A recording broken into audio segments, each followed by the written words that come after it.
마태복음 21장 23절에서 27절까지 말씀을 제가 대표로 봉독합니다. 예수께서 성전에 들어가 가르치실새 대제사장들과 백성의 장로들이 나와 이르되 네가 무슨 권위로 이런 일을 하느냐? 또 누가 이 권위를 주었느냐? 예수께서 대답하시되 나도 한 말을 너희에게 물으리니 너희가 대답하면 나도 무슨 권위로 이런 일을 하는지 이르리라. 요한의 세례가 어디로부터 왔느냐? 하늘로부터냐? 사람으로부터냐? 그들이 서로 의논하여 이르되 만일 하늘로부터라 하면 어찌하여 그를 믿지 않느냐 하였느냐 할 것이요 만일 사람으로부터라 하면 모든 사람이 요한을 선지자로 여기니 백성이 무섭다 하여 예수께 대답하여 이르되 우리가 알지 못하노라 하니 예수께서 이르시되 나도 무슨 권위로 이런 일을 하는지 너희에게 이르지 아니하리라. 아멘. 네, 오늘 본문은 예수님께서 성전에서 하루 종일 종교 지도자들과 변론하신 모습을 기록하신 말씀입니다.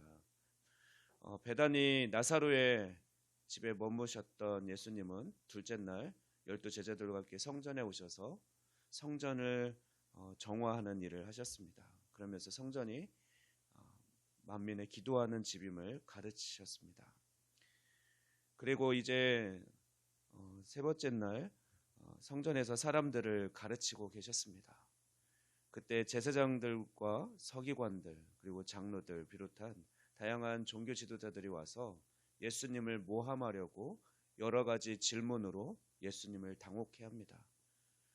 그 질문들에 대해서 예수님은 하나도 빠짐없이 다 대답하시면서 변론하시면서 마땅히 가르칠 것을 또 이제 죽음을 앞둔 며칠 전까지도 계속해서 진리의 말씀을 가르치시는 예수님을 오늘 우리는 만나게 됩니다. 먼저 대제사장들과 서기관들이 장로들이 다가와서 무슨 권세로 너희가 이런 일을 하느냐? 예수님께 무슨 권세로 이런 일을 하느냐? 누가 이런 일을 일할 권세를 주었느냐? 라고 예수님의 권세에 대한 질문을 하였습니다. 아마 이런 질문에는 자신들이 가장 높은 종교 지도자들이고 자신들의 허락 없이 또는 자신을 위협할 만한 그런 진리를 가르치는 모습을 보면서 예수님을 무너뜨리려는 그런 속셈이었습니다. 이에 예수님께서는 당황하지 않으시고 요한의 세례가 하늘로서냐 또는 사람에게로부터냐라고 그 질문에 먼저 대답하라고 반문을 합니다. 그러자 종교 지도자들은 예수님의 이런 권위가 사실은 그들도 하나님께로부터 하늘로부터 오지 않으면 할 수 없는 이름을 알았기 때문에 쉽게 대답할 수 없었습니다.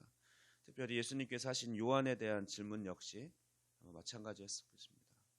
많은 사람들이 선지자로 믿고 따르는 세례 요한을 아니라고 하면은 또 백성들의 원망을 들을 것이고 그리고 또 만약에 하늘로부터라고 하면 자신들이 세례 요한을 따르지 않기 때문에 왜 그러면 너는 하나님께서 보내주신 사람을 믿지 않느냐라고 이야기를 할 것이고 이렇게도 저렇게도 대답할 수 없었던 것이죠.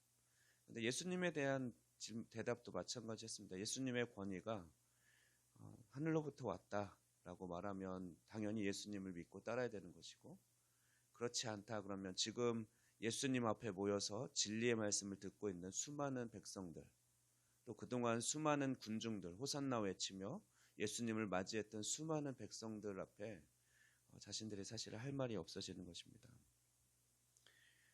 그래서 예수님께서도 대답하지 못하는 그들에게 나도 무슨 권위로 이런 일을 하는지 너희에게 이르지 아니할 것이라고 거기까지만 대답하셨습니다.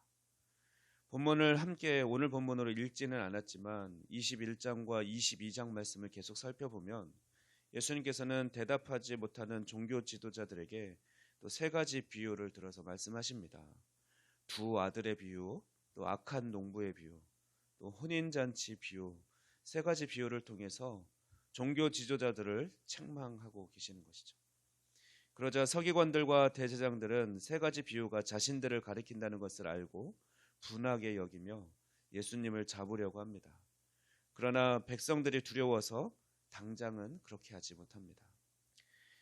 예수님의 세 가지 비유를 통해 공경에 빠지게 되자 그들은 이번에는 납세에 대한 질문을 가지고 다가갑니다. 가이사에게 세를 바치는 것이 가하니까 불가하니까? 라는 질문을 하죠.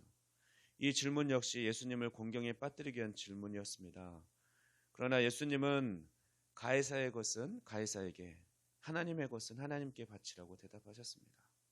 그러자 그들은 이 말씀을 기이 여기고 더 이상 변론하지 못하고 떠날 수밖에 없었습니다.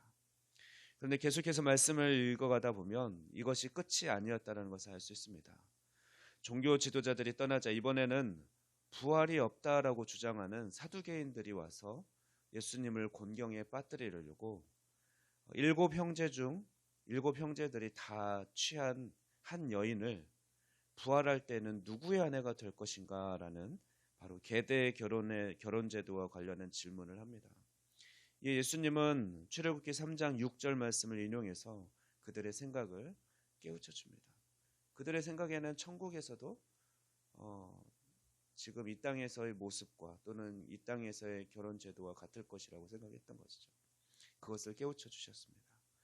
그리고 그 다음번에는 이제 또 바리새인들이 찾아와 예수님께 선생님이여 율법 중에 어느 계명이 크니까? 라고 물었습니다. 예수님께서는 이번에도 말씀으로 신명기 6장 5절 말씀을 근거로 하나님 사랑과 이웃 사랑 이 두 계명이 율법의 완성이라는 말씀을 해주십니다. 그 이후에 또 23장부터 26장 전반부에 이르기까지 예수님께서는 계속해서 수많은 무리와 제자들을 가르치는 것을 볼 수 있습니다.